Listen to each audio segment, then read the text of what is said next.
Salut à tous, c'est Pierre, j'espère que vous allez bien. Le PSG est éliminé, après je ne sais combien de barres et de poteaux. Bon, bah, ça fait partie du jeu, c'est comme ça, hein, Saint-Etienne, les poteaux carrés, voilà, on connaît, bah écoutez, c'est comme ça. C'est comme ça. Parlons maintenant du match. Bon, déjà moi, la compo du PSG au coup d'envoi, déjà j'en suis pas fan. J'avais dit à l'aller, Beraldo n'est pas prêt titulaire pour ce type de gros match. C'est un jeune défenseur, il a besoin de temps, il vient d'arriver en France, etc. J'aurais mis Danilo, voire même Skriniar. Bon, il a mis Beraldo, c'est son choix. Alors que côté Dortmund, on repart avec le même 11. Je remarque que sur ce début de match, Mendes joue un peu plus haut, comparé à la semaine dernière où il était quasiment pas monté. Au début de match, on a de l'entrain. Le PSG met beaucoup d'entrain. On a un bel enchaînement de Ramos sur une passe de Vitinha. Alors autant l'enchaînement est audacieux et montre que Ramos est en pleine confiance, autant la passe avec un rebond, elle était pas terrible. Tu me fais la même passe, la même intention, mais claquée au sol, c'est parfait. Côté PSG, on a une petite faille parce que Mbappé ne revient pas défendre, donc c'est Ruiz qui doit faire les efforts pour compenser, mais parfois il est un petit peu loin et ça complique un petit peu les choses. Après 28 minutes de jeu, je trouve que, comment il s'appelle, Dembélé fait beaucoup de mauvais choix. Il a un ballon à glisser à Hakimi, il le fait pas. Il a un ballon à ne pas lui mettre, il lui met. Passe dans le dos. Il a un 1-2 à faire avec Zahir Emery, il tire au-dessus. En fait, il m'a donné l'impression de décider ce qu'il allait faire au moment d'avoir le ballon. Et peu importe si la configuration changeait, il restait sur cette idée.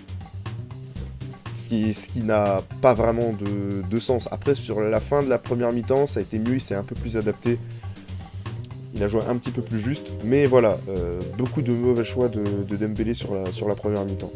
Dortmund a choisi de ne pas presser.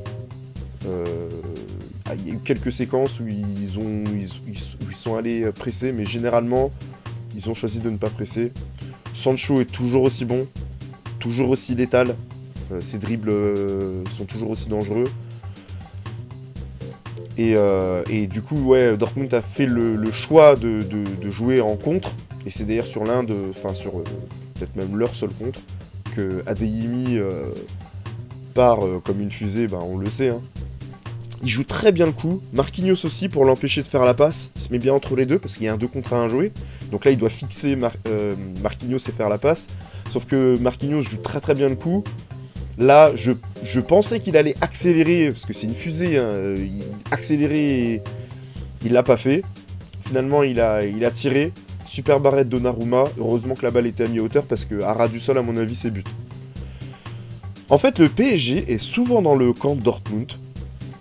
Mais c'est Dortmund qui a eu la meilleure occasion de la première mi-temps, avec cette action-là. Le PSG, je trouve que sur cette première mi-temps, il y a trop de centres. Les centres, c'est pas rentable, hein. J'entends souvent des gens dire « Ah, ça manque de centres, faut faire plus de centres ». Les centres, c'est pas rentable. Déjà, il faut qu'ils soient bien tirés. Après, il faut qu'elle arrive dans la bonne zone, que le receveur soit démarqué, que le défenseur ne soit pas le premier sur le ballon, si le gardien ne sort pas. Statistiquement, les centres, c'est faible.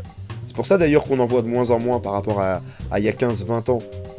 Et surtout qu'en plus, Dortmund défend très bien. Ils défendent très très bien l'axe. Ils sont vraiment toujours bien placés. Mbappé, de son côté aussi, entre l'axe et le côté gauche. Et pour l'instant, il est bien pris par Dortmund. On peut pas dire qu'il fait une mauvaise première mi-temps. Il entreprend, il essaye, il court, il est mobile.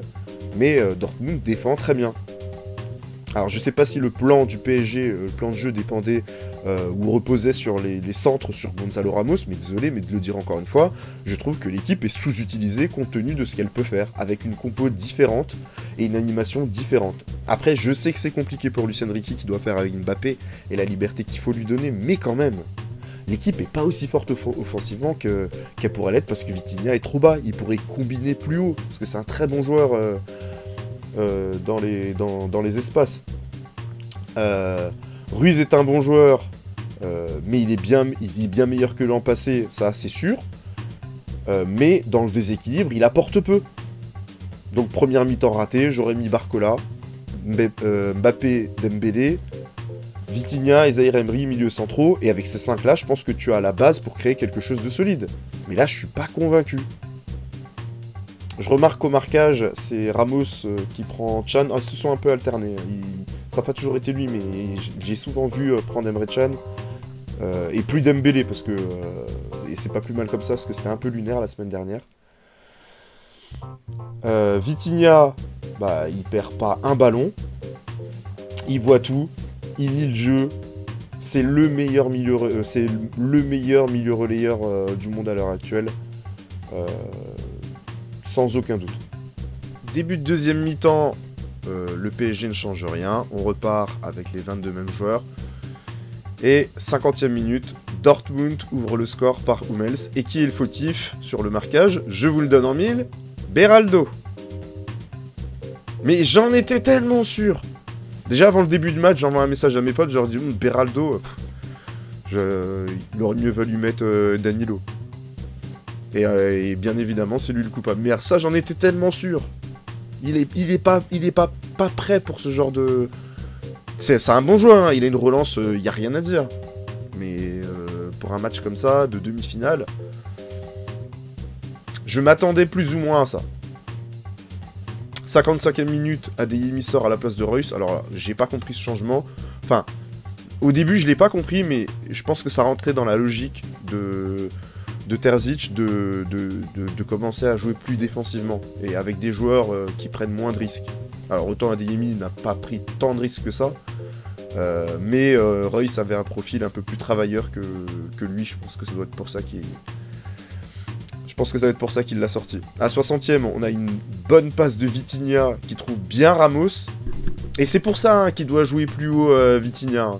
Dommage, Ramos tire au-dessus. Et il tira également au-dessus après une belle séquence entre Dembélé et Mendes. Et c'est vraiment dommage. Il a joué sa carte Ramos, c'est pour ça qu'on l'a mis sur le terrain. Et finalement, il n'a pas réussi à marquer. Le PSG qui a aussi tiré sur le poteau par Mendes pousse. Et le duo Barcola-Asensio rentre. Asensio, il est connu à Madrid pour être un super sub. C'est-à-dire que quand il était titulaire, il n'était pas toujours très performant, mais quand il rentrait, il apportait toujours un plus.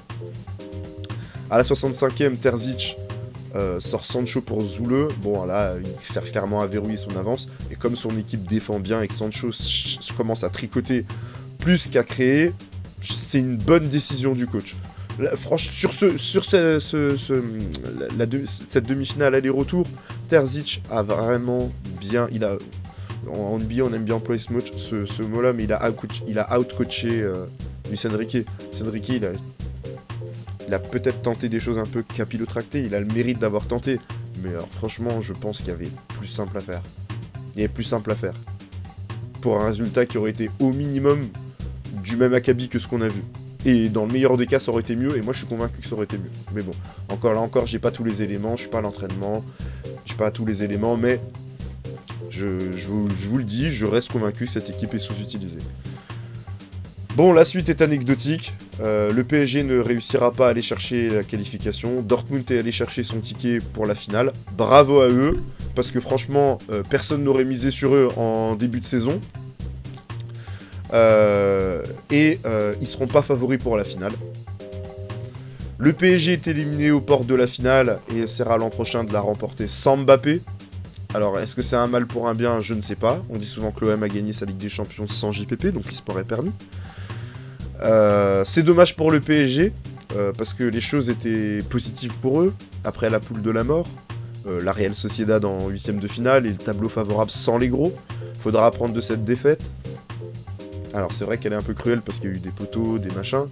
Mais bon, voilà, comme je vous le dis, je reste convaincu que cette équipe avait le potentiel pour faire mieux. Et pourra regretter... comment je pourrais dire ça? Elle pourra regretter... je vais pas dire qu'elle va regretter les choix de Luis Enrique, c'est pas juste de dire ça, mais je pense qu'elle pourra regretter de ne peut-être pas avoir fait des choses plus simples. Voilà. Merci d'avoir suivi ce débrief. On se retrouve demain pour Real Madrid-Bayern Munich. De toute façon, on est parti là pour une vidéo par jour jusqu'à la fin de la semaine. Je compte sur votre soutien et à très bientôt. Il décide donc de lui imposer un adjoint qui sera Zico, en mars 1998. Problème cependant, lui et Romario sont loin d'être des amis. Retenez bien cette information entre Zico et Romario. Donc on va aborder le cas Romario. Les gars, cette histoire, c'est un truc de fou. Je vais vous présenter des éléments que vous avez jamais entendus. Vous êtes pas prêts?